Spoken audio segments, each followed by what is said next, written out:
嘅故事啦。咁呢個咧就係今屆首創㗎啦嚇，咪4位嘅選手咧參加漂移嘅比賽。點樣比佢賽法啊？喂，其實咧即係漂移咧，呢個係香港我哋講嘅正式咧就叫 drag。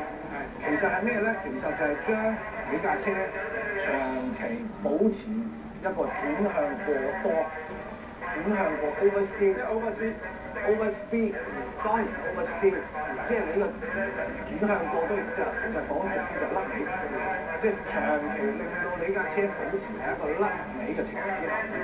其實甩尾咧，我哋賽車你周時會見到咧，架車會甩，跟住會倒翻架車。即係原本就係一個即係揸車個即係技術上嘅錯誤嚟㗎。其實係慢慢轉咗為，不如當一個係技術去比賽，甚至係嗱今次呢個就示範啦。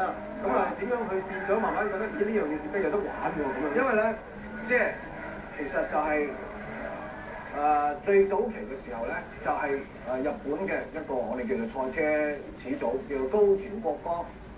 咁佢當年嘅揸住嘅 GTR， 當年嘅 GTR 保持50場不敗。哇！咁佢當年嘅 GTR 咧就係美碌車嚟，咁就變成漂移呢樣嘢就由佢開始。其實佢又唔係專登係玩漂移，而係一個 power 大嘅，一 overspeed 入咗個彎，呢架車就向過多，個尾就行先。咁佢一路救架車就一路俾油，咁變成睇嘅觀眾嚟講好興奮。類似嘅畫面見到呢啲啦，真正比賽就係啦。但係呢啲咧，老實講，如果我哋做時間咧，你架車一橫咧，我就慢㗎啦。所以我哋比賽盡量係做到甩與唔甩之間。好似佢哋呢啲咧就係直頭將個尾係直到甩出去咧，係慢晒啲時間。只不過就睇出嚟呢啲啫喎，即係咁我哋見到啲下錯係啦，我哋見到呢啲咧，咁就係話其實呢架車你唔好以為係普通一架車，其實佢專登。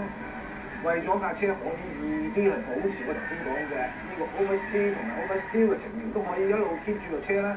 佢係使咗好多錢嘅，包括嗰啲胎，你哋唔好以為易甩啲胎唔好咁其實錯嘅。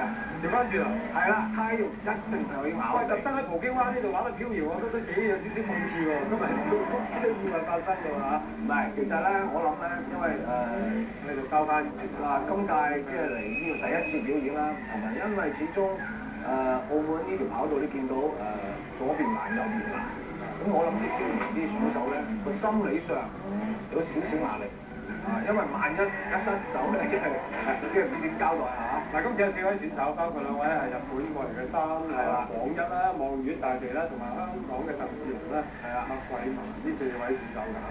咁講翻頭先就係漂移嘅國光先生高橋國光先生，係佢 GTR 之後咧，頭先話80年代冇錯啦，就位漂移之父喎，漂移之父其實咧正式將漂移呢樣嘢咧發揚光大嘅，就係土屋圭氏。咁土屋圭氏咧，咁小弟就我諗應該係86年到啦，咁就喺日本啱啱